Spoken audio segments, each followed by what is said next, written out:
It's 10 o'clock. This is Sky News at 10. Our top story. Pakistan threatens retaliation after 31 people are killed in Indian airstrikes. Dozens die as Israel intensifies its military operation in Gaza. I'm live in Rome, where cardinals have held their first vote as they elect a new pope.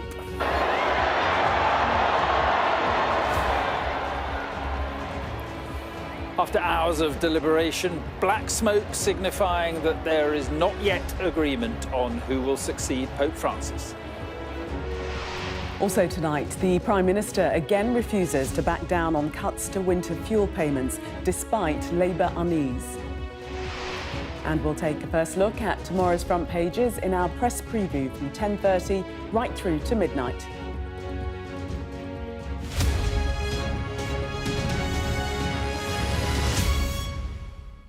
Good evening. Pakistan says its military has been authorised to respond to an attack by India, fuelling fears of an escalating regional conflict between the two nuclear-armed powers. Pakistan's warning came after at least 31 people were killed in Indian airstrikes last night on Pakistan and the disputed region of Kashmir.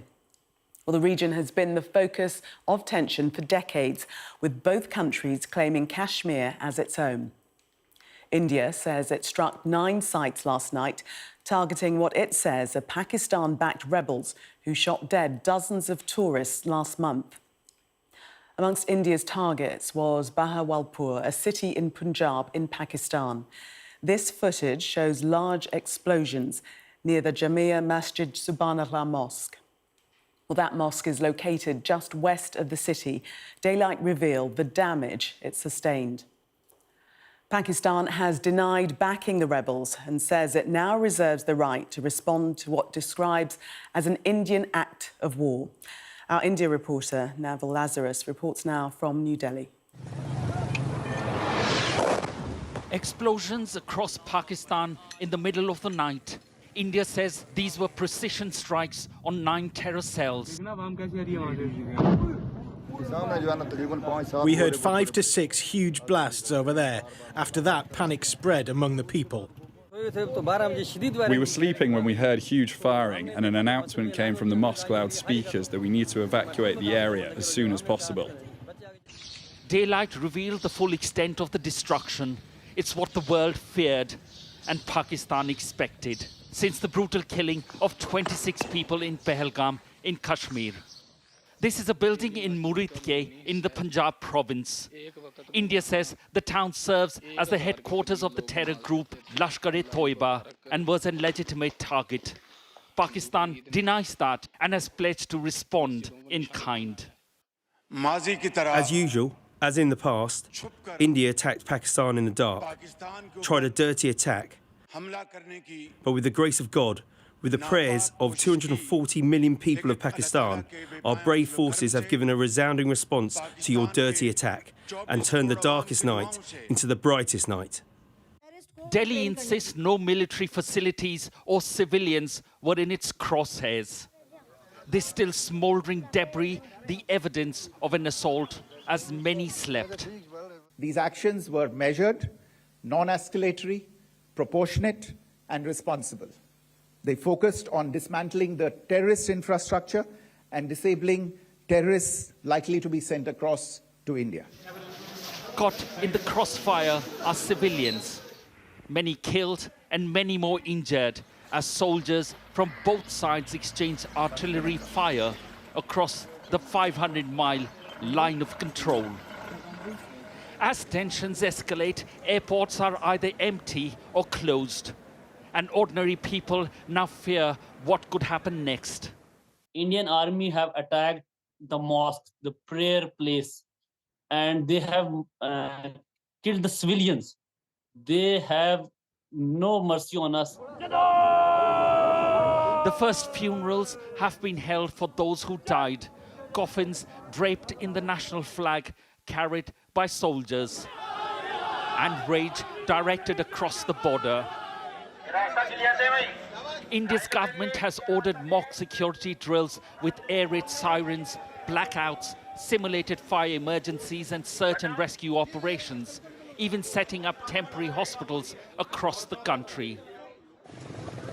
Several wars have been fought over Kashmir, but this is a serious escalation after decades of hostility between two nuclear-armed neighbors. That's why the world is worried about what could happen next. Neville Lazarus, Sky News, Delhi. The tension between India and Pakistan marks a significant escalation in a long-running dispute over Kashmir.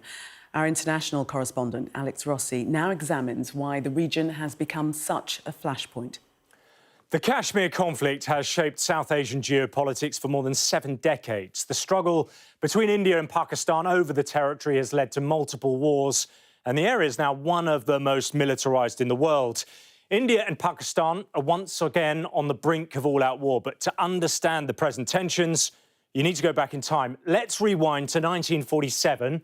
This is what the map looked like when Britain partitioned its former colony. Pakistan, with a Muslim majority, was created in the west, and India to the east with a mostly Hindu population. War quickly followed in October. The Hindu ruler of the Muslim-majority Jammu and Kashmir originally sought to remain independent, but when Pakistani militants invaded Kashmir, he appealed for Indian military help. The ensuing war lasted until an armistice was implemented on the 1st of January 1949, splitting Kashmir into 2 parts. Tensions continued, though, with the Second Indo-Pakistan War in 1965, again over a border dispute, and the last conflict in 1999. But by this point, both countries had gained atomic weapons, raising fears of a nuclear confrontation. Since then, both sides have continued to face off over Kashmir, with accusations of Pakistani support for terrorists, something Islamabad denies. The Mumbai attack was by far the most devastating, known inside India as its 9/11. In 2008, 166 people were killed over 4 days when 10 heavily armed gunmen arrived by sea from Pakistan, unleashing a coordinated wave of terror. The latest confrontation began 2 weeks ago after another barbaric terror attack, this time in India-administered Kashmir. A popular tourist destination was targeted, 26 people killed. One assailant reportedly told a survivor, "Go tell this to Prime Minister Modi." The calculated targeting of tourists appeared designed to provoke a strong Indian response. The attack was blamed on a group calling itself the Resistance Front, and it has links to Lashkar-e-Taiba, the same organisation behind the Mumbai attacks. India has long claimed LET is used as a proxy, something Pakistan denies. It says New Delhi has failed to show any evidence of complicity. India says its response has been measured and is not escalatory. But by striking compounds in the Pakistani heartland of Punjab, it's not being seen that way by Islamabad. Pakistan is calling the airstrikes an act of war. The main worry for the world and the region are the nuclear missiles aimed at each other. Pakistan has around 170 and India has 164. But even if the tensions are dialed down, as we've seen throughout the history, the underlying causes of the Kashmir dispute, steeped in unresolved colonial legacy, will remain and could break out at any time. Well, let's bring in now my colleague Yelda Hakim, host of the World programme here on Sky News. So, Yelda, a decades-long dispute. How much more serious could this get? Well, it already has gotten quite serious, Gillian, because we know in these situations that miscalculation can lead to escalation, which can frankly lead to all-out war. And we're also already hearing from the likes of Donald Trump calling for de-escalation, and statements from different leaders across the world, including the United Nations, are asking for this situation and for the tension to be ramped down a bit because, of course, things have gotten gotten heated after India launched that attack. And they have said again, certainly to me when I spoke to a BJP spokesperson from the Modi government, that they would react, they would respond if they found that Pakistan would attack again. But we're also hearing from prominent people from both communities, the Pakistani community. Malala Yousafzai, the Nobel Peace Prize winner, spoke to me a little earlier, and she called for peace on both sides. Have a listen. Really strongly condemn attacks on civilians. At the same time, I do want to highlight that for this whole region, Pakistan, India, and our neighboring countries, our common enemy is extremism, terrorism, and violence, not each other.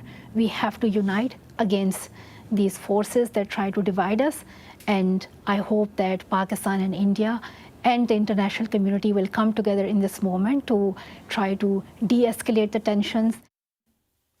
Malala Yousafzai there, who, Gillian, reminded me that she herself was a victim of extremism in Pakistan. Of course, she was shot in the face by a militant who didn't want girls like her to go to school. So we are seeing these tensions escalate on both sides. It will be now we'll have to wait and see what Pakistan does next. The ball is in Pakistan's court, and based on that, we'll have to see how India responds. Gillian, back to you. Indeed, Yalda, thank you. To other news now, and at least 38 people are reported to have been killed in Israeli airstrikes in Gaza. The strikes came 2 days after Israel warned that its plan to capture all of the Gaza Strip would be intensive, with Israeli troops remaining there for an unspecified length of time. A warning, this report from our Middle East correspondent, Alistair Bunkle, does contain distressing images of the aftermath of today's airstrikes. It was the early afternoon when an Israeli strike hit a crowded market in Gaza City. Our team got there minutes afterwards and found chaos. The dead and injured were everywhere. Puddles of blood pooled on the street and marked the walls and tables of a restaurant. "Daddy, Daddy," this young boy screams as he desperately tries to shake his father awake. It was no use. His lifeless body was carried away. Some of the dead were propped up on plastic chairs as the crowd rushed to help the wounded. Paramedics were overwhelmed with the number of casualties. Overnight, more airstrikes had hit a UN school where dozens of families were reportedly sheltering. It was the 5th time during the war that this school had been struck. The health ministry in Gaza says 27 were killed in this attack and 12 women and children were among the dead. We were in a school, safe, a school with displaced people, a UN school. Suddenly, they bombed the place. There is nothing that warranted bombing the place. We are all children, children who are gone, and women. The IDF is yet to comment on the strikes. In the last few days, Israel has announced plans to significantly escalate the fighting. They will call up thousands of reservists with the aim of capturing almost all of Gaza, pushing the 2 million Palestinians to an area around Rafah in the south. It has been another bloody day in Gaza. Food and water is running low, and medical supplies are running out. No one and nowhere is safe. Ceasefire talks are making little progress. The situation is about to get even worse. Alistair Bunkle, Sky News, in Jerusalem. And good evening from Rome, where there was a long, tense wait for the thousands of people who gathered at the Vatican today to see if a new pope had been chosen. More than 100 cardinals were locked in the Sistine Chapel as they began the process of electing Pope Francis's successor. It took 2 hours longer than expected for them to reveal by sending black smoke up the chapel's chimney that they had not yet reached agreement. Our Europe correspondent, Siobhan Robbins, watched proceedings with the waiting crowds and has this report. With the closing of the Sistine Chapel, the opening of a new chapter in papal history.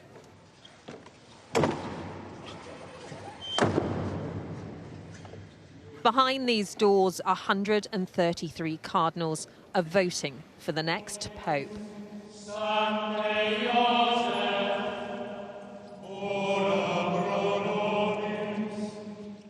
Earlier they'd gathered men from different countries, different backgrounds, united in the same role, choosing a leader of the Catholic Church.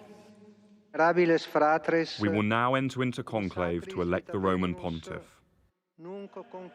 With every step towards conclave, the weight of history hung around them. On the walls, reminders of papal battles to protect the church. In the Sistine Chapel, Michelangelo's Last Judgment, underlining the gravity of their role. This beautiful chapel, now effectively a beautiful bunker, cutting them off from the outside world as they cast their ballots. Et ego Petrus cardinalis parolin. A process so secretive, they have to swear an oath. And once the final promise was made, with these two words, Extra omnes. the room was cleared of everyone not voting.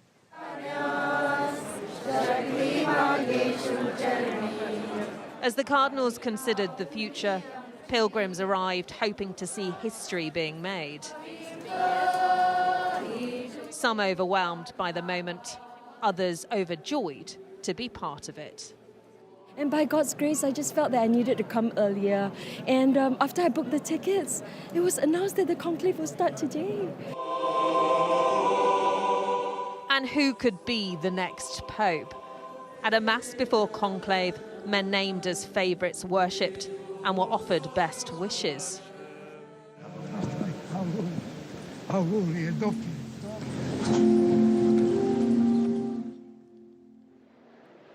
But none would be successful today. After hours of watching and waiting by an expectant crowd, black smoke.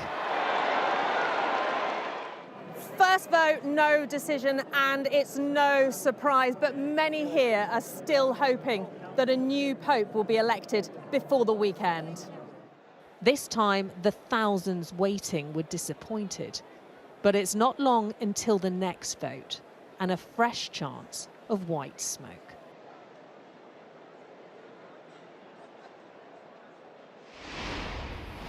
And Siobhan is still in St. Peter's Square for us. And just give us a sense what it was like when finally the black smoke came.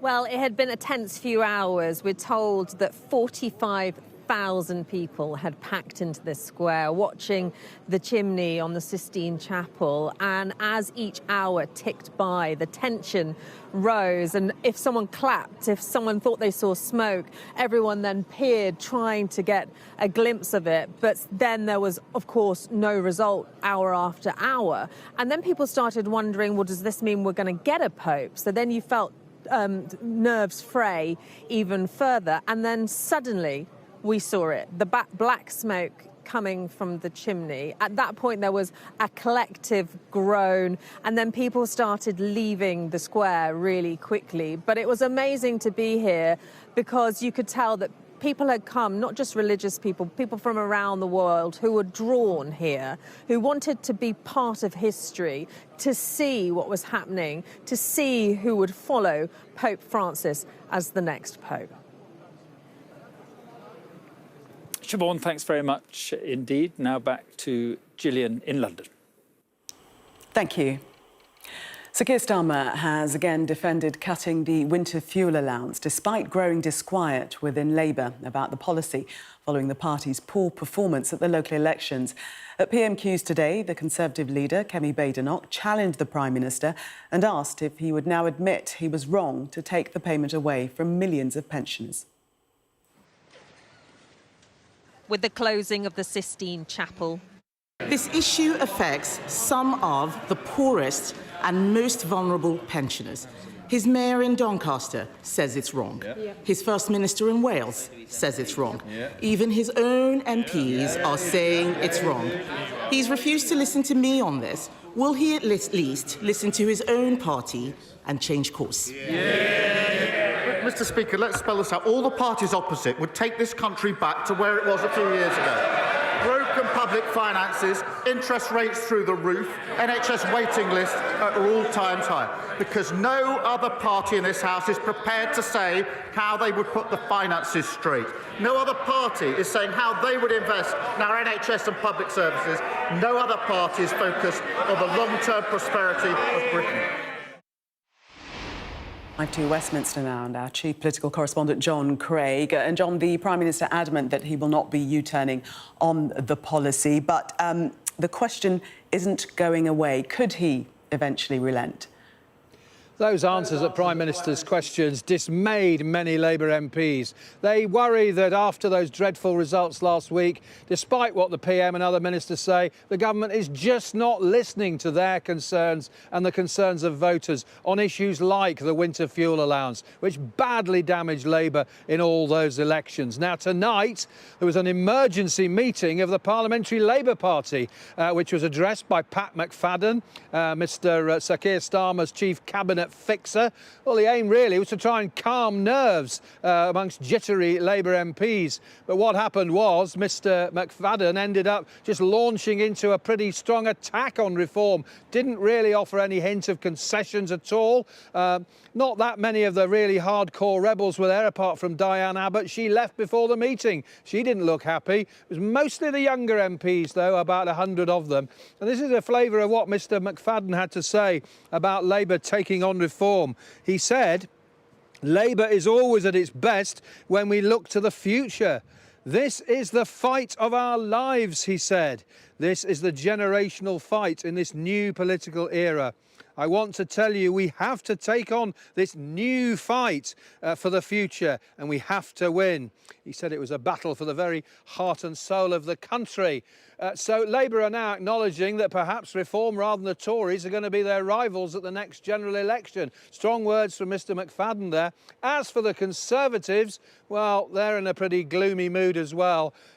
Tory malcontents are saying that last night Kemi Badenoch held drinks for Tory MPs. Only 25 turned up.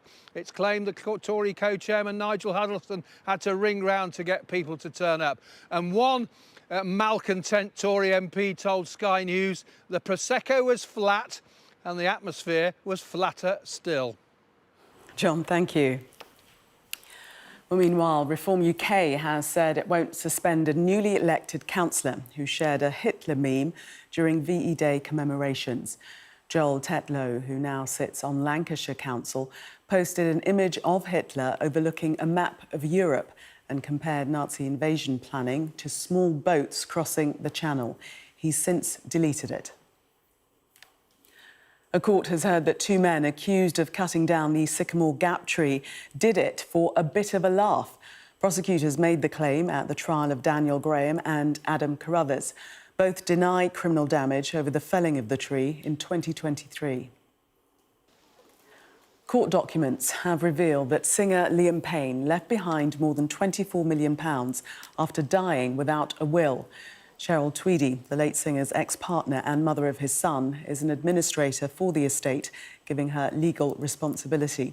The former One Direction star died last October after falling from a hotel balcony in Buenos Aires. A leading US vaccines expert says misinformation is putting lives at risk. Peter Marks quit the Food and Drug Administration in March after vaccine skeptic Robert F. Kennedy was appointed health secretary. Mr. Marks says a new outbreak of measles in the States is highlighting the risks of allowing vaccination rates to drop. Our science and technology editor, Tom Clark, has more. Measles is on the march in the US, with close to 1,000 cases and 3 deaths. But is politics giving a helping hand to what's already the most infectious disease known to science? It's not only fair to say, it's appropriately, fully appropriate to say that these are needless deaths. We're going to be having more of those if this measles outbreak continues to spread, which means we're going to have more moms and dads whose lives are destroyed. That was America's former vaccines chief, recently ousted by Donald Trump's health secretary, Robert F. Kennedy Jr., a man whose nomination was dogged by controversy over his support for debunked vaccine safety claims. News reports have claimed that I'm anti-vaccine or anti-industry. I am neither. I am pro-safety.